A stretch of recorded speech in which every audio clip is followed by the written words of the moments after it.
பசங்களா, இன்னைக்கு நாம கேட்க போற கதையோட பேரு நடராபூசணி துணுத்துணு. ஒரு கிராமத்துல ஒரு கிழவி இருந்தா. அவ ரொம்ப ஒல்லியா ஒளிஞ்சு போற மாதிரி இருந்தா. ஒரு நாள் பக்கத்து ஊர்ல வாழ்ந்து வந்த தன்னுடைய மகளை பார்க்கலாம்னு அவ முடிவு செஞ்சா. மகளை பார்க்க அவ ஊருக்கு மெதுவா தனியா நடந்து போக ஆரம்பிச்சா. போற வழியில ஒரு அடர்ந்த காடு வந்துச்சு. அந்த காட்டுல போயிட்டு இருக்கும் போது ஒரு கரடி வந்துடுச்சு.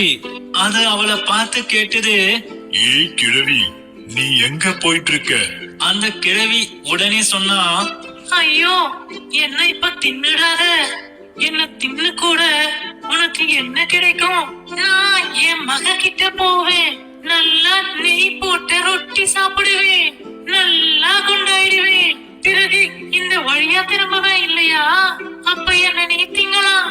கரடிக்கு இது சரின்னு படவே அந்த கிழவிய தன் வழி போக விட்டுடுச்சு. கொஞ்ச தூரம் போன பிறகு அந்த கிழவிக்கு ஒரு புலி கண்ணுல தென்பட்டுச்சு. அது அந்த கிழவி கிட்ட சொல்லிச்சு, எங்க போற? நான் உன்னை இப்போ சாப்பிட போறேன். அதுக்கு அந்த கிழவி சொன்னா, ஐயோ புலியண்ண, என்ன இப்போ சாப்பிடாத. நான் என் மக வீட்டுக்கு போவேன். ஒரு மாசம் அவ கூட இருப்பேன். நல்ல நெய் போட்ட ரொட்டி சாப்பிடுவேன். குண்டாயிடுவேன். பிறகு இந்த வழியா திரும்பவே இல்லையா? அப்ப என்ன நீ திங்கலாம். புலி யோசிச்சது. அப்புறமா தின்னா நிறைய மாமிசம் கிடைக்கும். அதுக்கு அடுத்தது அந்த கிழவி ஒரு நரிய சந்திச்சா. அந்த நரி சொல்லிச்சு, கிழவி, எங்க போற? நான் உன்னை சாப்பிட போறேன். கிழவி சொன்னா, ஐயோ நரியண்ண, என்ன இப்போ சாப்பிடாது. நான் மக வீட்டுக்கு போவேன். ஒரு மாசம் அவ கூட இருப்பேன். நல்லா நெய் போட்டு சாப்பிடுவேன். குண்டாயிடுவேன். இந்த வழியா வருவேன். அப்ப என்ன நீ சாப்பிடலாம். அவ சொல்றது சரின்னு ஒத்துக்கிட்ட நரி அங்கிருந்து போயிடுச்சு. அந்த கிழவியும் தன் மக வீட்டுக்கு போய் சேர்ந்தா.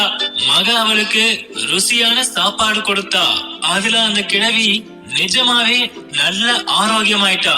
அவ கிளம்புற நாள் வந்துடுச்சு. தன் மக கிட்ட அவ சொன்னா, கண்ணே, நான் இப்போ காட்டு வழியா திரும்ப போகும்போது பல மிருகங்கள் என்ன சாப்பிடுறதுக்காக காத்துக்கிட்டு இருக்காங்க. அவ மகளுக்கு ஒரு சூழ்ச்சி தோணுச்சு.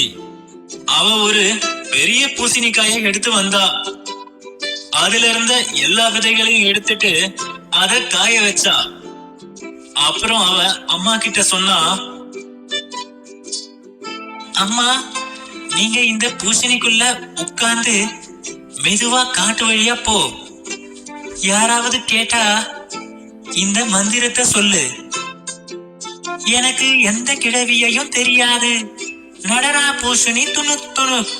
கிழவி அத ஒரு முறை சொல்லி பார்த்துக்கிட்டா. எனக்கு எந்த கிழவியையும் தெரியாது. நடரா பூசணி துணு துணு. அவ மெதுவா தன் கிராமத்துக்கு கிளம்பி நடக்க ஆரம்பிச்சா. அவ காட்டுக்குள்ள நுழைஞ்சா. உடனே அங்க நரி அவளை பார்த்தது. அது யோசிச்சது, இந்த பூசணி எப்படி நடக்குது? அந்த கிழவி இதுக்குள்ள இருப்பாளோ? அது கேட்டது, இதுக்குள்ள யாரு இருக்கா? நீ அந்த கிழவியா? கிழவி அந்த மந்திரத்தை சொன்னா. எந்த கிழவியையும் எனக்கு தெரியாது. நடரா பூசணி துணு துணு. இப்படி சொல்லி அந்த பூசணி நடக்க ஆரம்பிச்சிருச்சு. அத பார்த்த நரி அங்கிருந்து ஓடிடுச்சு. அதே புலி அடுத்து எதிர வந்தது. அதுவும் அந்த பூசணிய பார்த்து கேட்டது, யார் இதுக்குள்ள? ஏ கிழவி, நீயா இருக்க? அதுக்கு அந்த கிழவி மறுபடியும் மந்திரத்தை சொன்னா. எந்த கிழவியும் எனக்கு தெரியாது. நடரா பூசணி துணு துணு. அவ மெதுவா நடந்து போயிட்டா. புலி நிஜமாவே அது நடக்கிற பூசணின்னு நினைச்சு அங்கிருந்து கிளம்பிடுச்சு. அடுத்தது கரடி எதிரே வந்தது. அதுவும் அதே கேள்வியை கேட்டுச்சு. ஏய், யார் இதுக்குள்ள? நீ அந்த கிழவியா? கிழவி மறுபடியும் தன் மந்திரத்தை சொன்னா. எந்த கிழவியையும் எனக்கு தெரியாது. நடரா பூசணி துணு துணு. கரடியோ ஒரு முட்டாள். அதுவும் இது ஒரு நடக்கிற பூசணின்னு நினைச்சு அது போக விட்டுடுச்சு. காட்டுல எந்த விபத்தும் நடக்காம அந்த கிழவி தன்னுடைய கிராமத்துக்கு நல்லபடியா போய் சேர்ந்துட்டா. அவளுடைய மகள் செஞ்ச சூழ்ச்சி அவளை நிஜமாவே காப்பாத்திருச்சு.